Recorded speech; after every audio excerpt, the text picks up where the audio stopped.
Assalamualaikum warahmatullahi wabarakatuh dan salam sejahtera.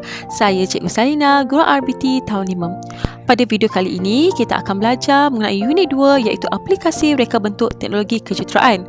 Topik kita pada kali ini ialah tenaga boleh baharu.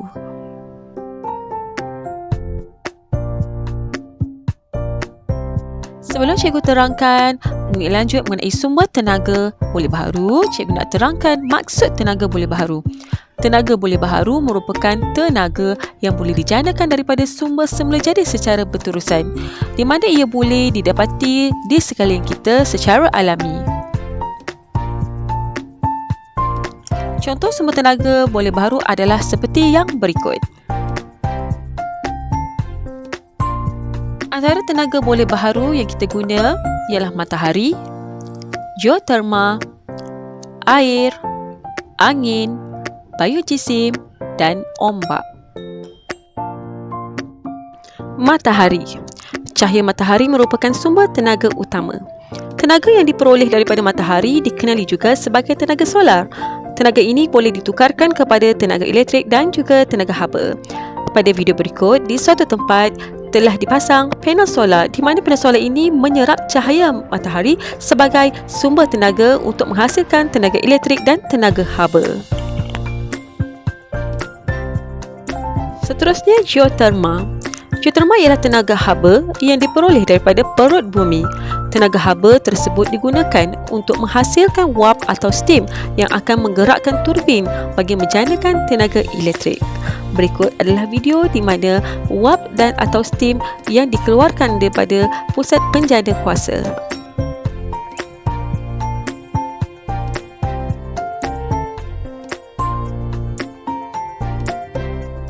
Air. Sumber air yang berterusan membolehkan empangan dibina bagi menjanakan tenaga elektrik melalui stesen jana kuasa hidroelektrik. Air ini dikenali sebagai tenaga hidro. Murid-murid boleh lihat pada video yang disediakan.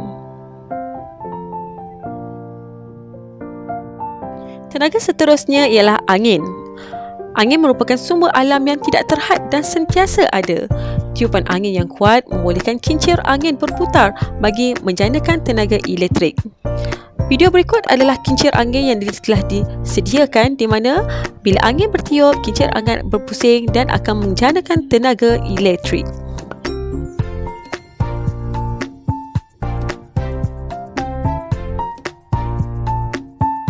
Biojisim.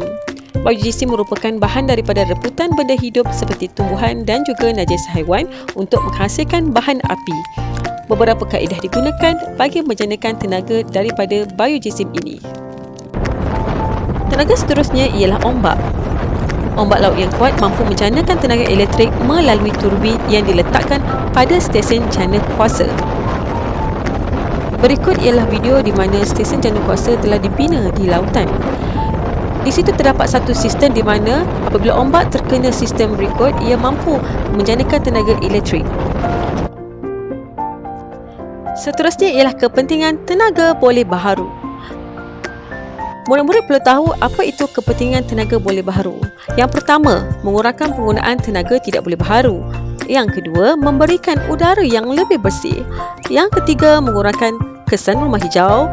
Dan keempat, menjanakan peluang pekerjaan. Mari cikgu terangkan satu persatu. Yang pertama, mengurangkan penggunaan tenaga tidak boleh baharu. Di mana penggunaan tenaga ini dapat mengurangkan penggunaan tenaga yang tidak boleh baharu seperti petroleum, gas asli dan arang baru. Kalau kita terus-menerus menggunakan tenaga tidak boleh baharu, jadi semakin terhapuslah bahan-bahan berikut. Seterusnya, memberikan udara yang lebih bersih. Penggunaan tenaga boleh baharu seperti tenaga solar akan menjadikan persekitaran yang lebih bersih.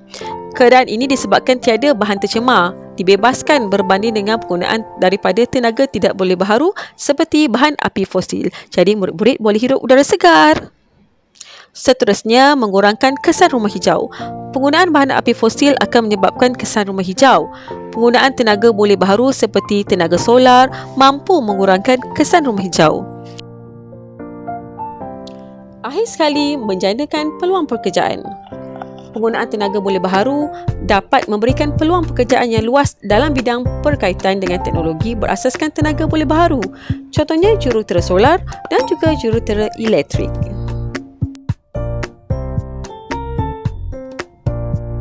Sekian saja topik kita pada kali ini. Diharap semua murid-murid faham ya mengenai tenaga boleh baharu. Sehingga kita berjumpa lagi pada video yang akan datang. Terima kasih. Bye.